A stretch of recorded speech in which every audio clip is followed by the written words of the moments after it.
மக்களே, welcome back to my channel.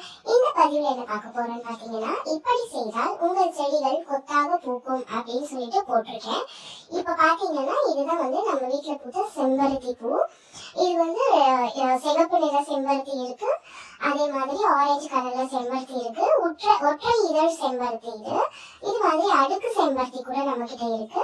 இந்த side பாத்தீங்கன்னா ரோஸ் எல்லாம் இருக்கு. ரெட் கலர் ரோஸ் வச்சிருக்கோம், அப்புறம் லைட் பிங்க்ல ஒரு ரோஸ் இருக்கு, டார்க் பிங்க்ல ஒரு ரோஸ் இருக்கு, ஆரஞ்சு கலர் ரோஸ் இருக்கு, அப்புறமா பாத்தீங்கன்னா மஞ்சள் அரளி, செவ்வரளி, நித்தியமல்லி இதெல்லாம் இன்னைக்கு சாமிக்காக பூத்த பூக்கள்.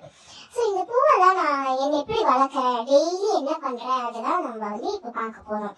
அதாவது தினமுமே நம்ம சமைப்போங்க. சமைக்கும் பொழுது மீந்தி போற காய்கறிகள் இல்ல தோல், அதோட தோல், வெங்காய தோல்னா ரொம்ப சிறப்பு.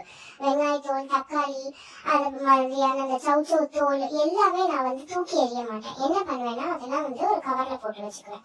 அந்த கவர்ல போட்டு வச்சுட்டு அரிசி டெய்லியே சாதம் வெடிப்போம் பாத்தீங்கன்னா, அந்த கழுவிதானே அரிசியை கழுவிதானே போடுறோம், அந்த தண்ணியுமே ஒரு பாத்திரத்துல கொட்டி வச்சுக்குவேன். ஸோ அதை நான் என்ன பண்ணுவேன்னு பாத்தீங்கன்னா, அந்த தோலெல்லாம் மிக்சியில போட்டு அரைச்சிப்பேன். நான் ஒரு வாட்டி செய்முறை விளக்கமே நான் பண்ணி காமிக்கிறேன். மிக்சியில போட்டு அரைச்சிட்டு அந்த அரிசி கலந்த தண்ணியோட நான் கலக்கிட்டு ரோஸ் செடி, பூச்செடி எல்லாத்துக்குமே அந்த தண்ணியை நான் விடுறது வழக்கம். அப்படி தினமுமே நான் விட்டுட்டு வர பாத்தீங்கன்னா எவ்வளவு அழகா அருமையா கொத்து கொத்தா நம்ம வீட்டுல பூக்கள் வைக்கும். இன்னொரு டிப்பு, 2 நாளைக்கு ஒரு வாட்டி வேப்ப எண்ணெய் கடையில வாங்கி வச்சிருக்கிறேன். வேப்ப எண்ணெயை ஒரு மூடி அளவுக்கு 1 லிட்டர் தண்ணியில விட்டுட்டு 2 நாளைக்கு ஒரு வாட்டி நான் ரோஸ் செடிக்கெல்லாம் போட்டுட்டே வருவேன். அப்படி பாத்தீங்கன்னா பூச்சி பிடிக்காம இருக்கும். பாத்தீங்கன்னா எவ்வளவு ஃப்ரெஷ்ஷா இருக்கு ரோஸ்ன்னு.